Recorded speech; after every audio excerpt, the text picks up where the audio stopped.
Okey, Assalamualaikum dan salam sejahtera. Selamat kembali kita menyaksikan perlawanan akhir 0-4 Ramadan Cup 2025 membabitkan pertemuan di antara pasukan Duyung Fighters dan juga Tambak FC.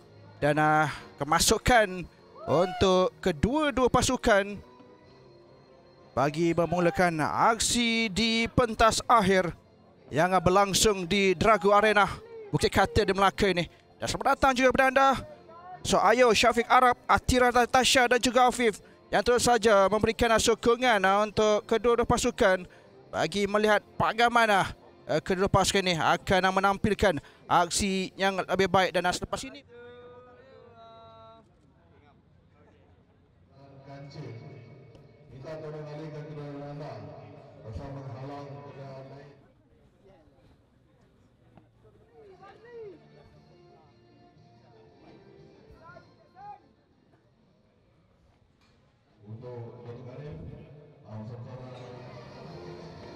nampaknya kedua pasukan ataupun kapten daripada kedua pasukan ini isyarat daripada pengadir perlawanan yang akan memberikan aksinya terbaik. Dan itu dah sepak bola pertemuan akhir di antara pasukan Duyung Fighters dan juga Tambak FC, iaitu Alif Daniel.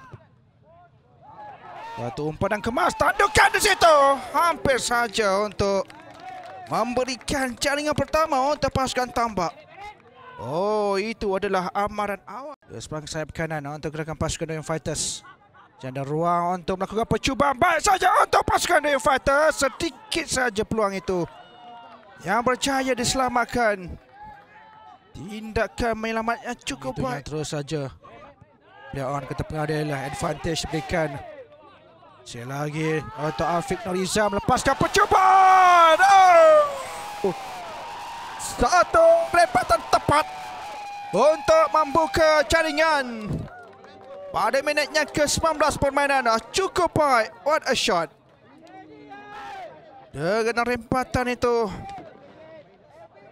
di aksi pentas akhir, kita lihat sekali lagi bagaimana setelah larian yang cukup bijak daripada Afiq Nurizan ini, lepaskan seorang pemain dan kemudiannya rempatan itu sedikit terpaku daripada penjaga melihat jaringan pertama yang dapat dihasilkan untuk pasukan Tambak di depan.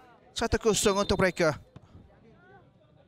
Ada 4 benteng saja. So Afiq dengan lencongan satu lagi. Ini agak jauh pula daripada pintu gol. Peluang yang agak Ghazi Mat Said. Oh, percubaan Ghazi itu dapat ditumbuk daripada penjaga gol. Bola itu bagaikan melayang.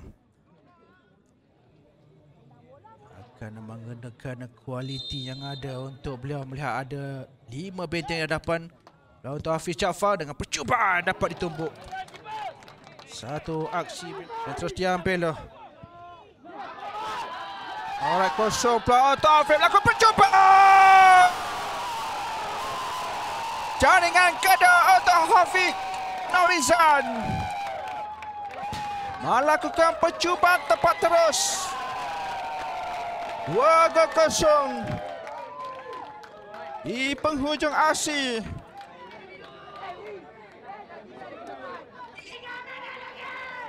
Inilah sekali bagaimana telah gerakan pelas kosong di sebelah kanan ini untuk Afiq Nurizan. Paskan rempatan itu, gagal untuk ditangkap kemas daripada jaga gol Hafiz.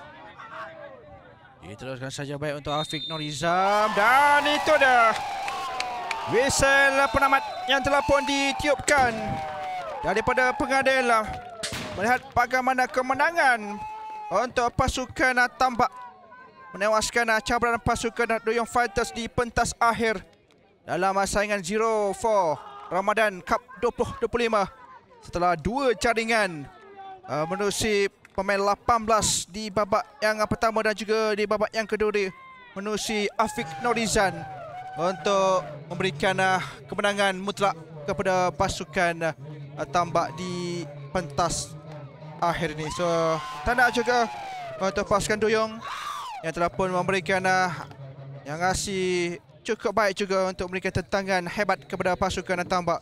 So